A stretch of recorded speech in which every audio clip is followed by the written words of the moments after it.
आपने क्या करना है, जैसे मैंने पहले से एक ओथ की जनरेट कर रखी है, यहाँ पर मैं आपको दिखाता हूँ। आपने एक वेबसाइट खोलनी है छोटी सी, webjadoo.com/oth की। ये वाला आपने URL डाल के एंटर कर दिया। अभी इस लोकेशन पे आपने डिफाइन करना है, जैसे मैंने ये ओथ की डाली 526,008, ठीक है जी, और उसका पार्टनर कोड डाला। और यहाँ पर मैं क्या बता रहा हूँ, URL बता रहा हूँ उसका, कि जो मेरी PHP फाइल्स मैंने अपने सर्वर पे रखी हैं वो कहाँ पर पड़ी हैं। तो ये मैंने उसका URL बता दिया। ये सबसे इम्पोर्टेंट है URL, मतलब जो मैंने आपको फाइल्स दी हैं, ये वाली जो फाइल्स हैं वो अपने अपने सर्वर पे कौन सी लोकेशन पे रखी, उसको कहाँ से एक्सेस करना है, ये हमने यहाँ पर इस लोकेशन में बता दिया। मतलब क्या हो गया, ये वाला जो ओथ की नंबर है वो इस लोकेशन के साथ मैप हो गया ऑटोमेटिकली, ठीक है जी। और बाकी सारे फिल इन द ब्लैंक्स हैं, जैसे वेबसाइट डोमेन क्या है, कंपनी का नाम क्या है, सिटी नेम क्या है, ठीक है जी, और पार्टनर नेम क्या है, ये सारी इंफॉर्मेशन भर के आपने सिंपली अपडेट कर देना है। तो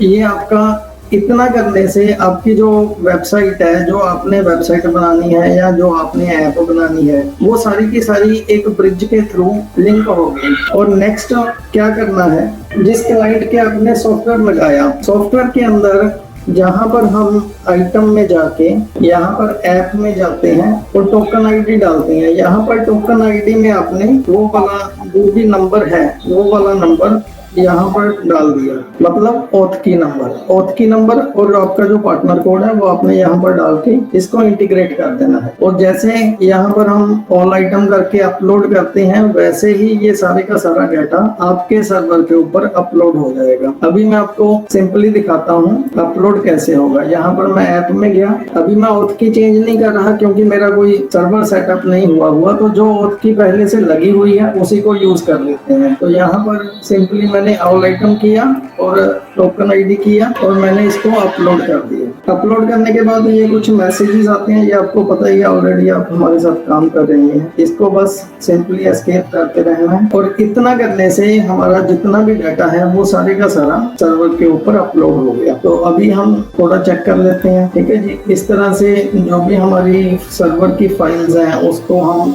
जो हमारी डेटाबेस है उसमें जाके चेक कर लेंगे कि हमारे जो प्रोडक्ट्स हैं, जो हमारे कैटेगरीज हैं, जो भी हमारा डाटा है वो सारा इसमें आ गया, ठीक है जी। अगर नहीं आया तो आप अपनी जो मैपिंग करी है उसको दोबारा से ध्यान से चेक कीजिए कि वहाँ पर आपने कोई यूजर नेम पासवर्ड गलत तो नहीं दे दिया या फिर कहीं आपने ओथ की डिफाइन करने में कोई एरर तो नहीं कर दी। तो ऐसे करके ये सारे का सारा डाटा आपका इसमें आ जाएगा, ठीक है जी। तो ये आपका जब डाटा अपलोड हो गया, अभी कस्टमर क्या करेगा, कस्टमर ने ऐप डाउनलोड करी या अगर आपने वेबसाइट बनाई है तो कस्टमर वेबसाइट पर गया और वहां से उसने कुछ आइटम्स ऑर्डर कर दी। जैसे मैं यहाँ पर आपको दिखाता हूँ, ये मैं वेबसाइट ओपन कर लेता हूँ। ये जो टोकन हमने डाला था ना, अभी ये जो हमने आइटम्स डाली थी वो आइटम सारी की सारी हमारे यहाँ पर आ गई। जिस आइटम में हमने पिक्चर लगाई होगी, जैसे ये आइटम के अंदर, जिस आइटम के अंदर यहाँ पर हम पिक्चर लगा देंगे वो आइटम की पिक्चर वहां पर अपलोड हो जाएगी, अदरवाइज वहां पर सिंपली नाम शो करेगा, ठीक है जी। अभी कस्टमर ने क्या किया, यहाँ पर कुछ भी आइटम को ऑर्डर कर दिया, सिंपली ऐड टू कार्ट किया और यहाँ पर जो भी आपने अपना लॉगिन वगैरह का सिस्टम रखा है उसके अकॉर्डिंग यहाँ पर आपका ये सारा डाटा अपलोड हो जाएगा। तो इतना करने से अभी मैं आपको बनाकर दिखाई देता हूँ।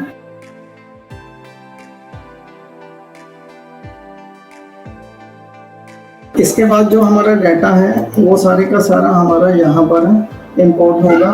New order received from website, ये आपका मतलब कस्टमर ने जब ऑर्डर कर दिया तो वो ऑर्डर आपका सॉफ्टवेयर के अंदर ऑटोमेटिकली आ जाएगा। उसका आप POS बिल भी बना सकते हैं, एज ए उसको सेल ऑर्डर भी ले सकते हैं या सेल में भी उसको ले सकते हैं। यहाँ पर सिंपली चेक पर न्यू ऑर्डर करना है और ये जो हमने ऑर्डर अभी डाला था वो सारे का सारा ऑर्डर यहाँ पर आ गया, ठीक है जी। मतलब जो भी सारी खेल है वो सारा ओथ की का है। जो हमने ओथ की में जाकर अपना सर्वर की लोकेशन डिफाइन करी, उसका यूजर ने पासवर्ड वहां पर हमने दे दिया, तो ऑटोमेटिकली हमारा जो डाटा है वो वहां से लिंक, ठीक है जी।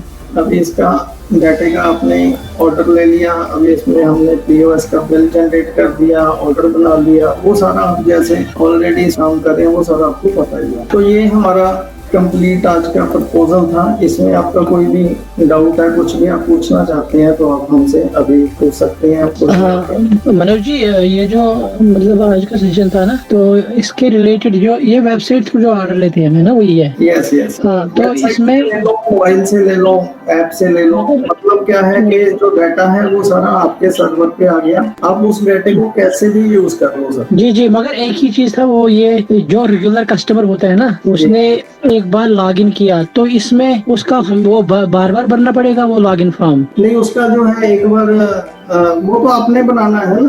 आप वेबसाइट बनाएंगे, आप उसको बार बार भरने वाला रखें, चाहे ओटीपी से रखें, चाहे लॉगिन दे दें, जैसा मर्जी कर दें, आपकी मर्जी है। मतलब ऐसे नहीं दे सकते जब से, मतलब हम यही है ऐप का सिस्टम, हमने ऐप पे क्लिक किया, किसी को हम देते हैं मोबाइल ऐप, कस्टमर ज्यादा मोबाइल यूज करते हैं, तो वो मोबाइल या मतलब मोबाइल ऐप या वो वेबसाइट से भी मतलब यूज कर सकता है? सर आज के सेशन में हम जो बात कर रहे हैं वो हम उसमें कोई मोबाइल ऐप या वेबसाइट नहीं बेच रहे हैं आपको। हम आपको बता रहे हैं कि सॉफ्टवेयर के साथ आपने अपनी वेबसाइट को कैसे इंटीग्रेट करना है। जो वेबसाइट आप बनाएंगे उसमें आपने सर जैसे मर्जी लॉगिन दिया हो, चाहे आपने यूजर नेम पासवर्ड से लॉगिन दिया, चाहे आपने ओपन लॉगिन रख दिया कि अपना नाम पता भरो भाई, आपको ऑर्डर आ जाएगा, जैसे मर्जी आप लॉगिन दे दो सर। बस आपने जो भी आपका ऑर्डर आया वो इसमें जो आपकी डेटाबेस है इसमें ऑर्डर के टेबल में वो डाटा डाल देना है या सेट करवा देना है। अच्छा अच्छा, ये ऑर्डर डिटेल्स में वो डेटाबेस स्ट्रक्चर आपको देखते ही सारा समझ लग जाएगा कि कैसे हमें इसको यूज करना है। समझ गया। तभी इसका मतलब इससे मोबाइल ऐप से कोई मतलब नहीं? हाँ, इसका हमारी मोबाइल ऐप से, हमारे मोबाइल वेबसाइट से कोई मतलब नहीं है। आपने खुद वेबसाइट बनानी है कस्टमर की। ओके ओके ठीक सर बिल्कुल आ सकता है, यही सेम प्रोसीजर रहेगा। उसके डेवलपर को थोड़ी सी मशक्कत करनी पड़ेगी। हाँ, उसके डेवलपर को थोड़ी मैपिंग ऐसे करानी पड़ेगी कि इस डेटाबेस के अंदर जैसे ये वाले फील्ड है, इन फील्ड के अंदर वो डाटा इंसर्ट हो। तो थोड़ा उसका काम तो रहेगा, बट काम कस्टमर का डेफिनेटली होगा। विकास भाई कुछ पूछ रहे हैं मॉडर्न वेब से, और कोई डाउट हो सर किसी को? तो जैसा उन्होंने ऑर्डर प्लेस किया तो उसको व्हाट्सएप चला जाए। जी जी। हाँ सर, वो एक तो सर है कि सॉफ्टवेयर से चला जाए। सॉफ्टवेयर से तो हमारा लगा हुआ है कि जैसे ही हमने डाउनलोड किया वो सॉफ्टवेयर से ऑर्डर चला जाए। अदरवाइज आप क्या करो, एक उसकी ना एपीआई होती है व्हाट्सएप की, वो एपीआई आप अपनी वेबसाइट में लगा दो। जैसे ही कस्टमर ने ऑर्डर किया तो ऑटोमेटिकली जो कस्टमर का मोबाइल नंबर है उसके ऊपर व्हाट्सएप चला गया। आपने अपनी वेबसाइट में या अपने मोबाइल उसमें ही लगाना है, ऐप में ही लगाना है। इसकी काफी अच्छी डिमांड है सर। आप एक दो प्रोजेक्ट इसके ट्राई करके देखो। जो भी लोग बनाते हैं वेबसाइट्स वगैरह, जो भी एप्स बना रहे हैं, आपके अंदर बहुत काबिलियत है, तो आप इसको दो चार प्रोजेक्ट करके देखो सर, लगा के देखो। ठीक है, तो उससे क्या होगा, एक हमें भी पता लग जाएगा कि ये वाली वेबसाइट हम रिकमेंड कर सकते हैं किसी को भी। तो जितने भी कस्टमर आते हैं उनको बोलते रहेंगे कि ये इस तरह की वेबसाइट बनवानी सर। टेक्निकल सर मनिंदर जी से सारी आपको 1-to-1 ट्रेनिंग दे देंगे कि कैसे इसको इंटीग्रेट करना है, कैसे लगाना है। ठीक है जी, और कोई डाउट हो सर किसी को? नहीं मनोज जी, इसका एक दो सेशन अगर और चलते ना तो मतलब ये डेफिनेटली सर इसके और सेशन आपको लगाएंगे। कुछ लोग एक दो बार कर लेना, दो चार वेबसाइट्स बनवा लें तो उनके एक्सपीरियंस भी साथ में शेयर करेंगे। ठीक है sir, thank you ji. Okay ji, खुश रहो सर।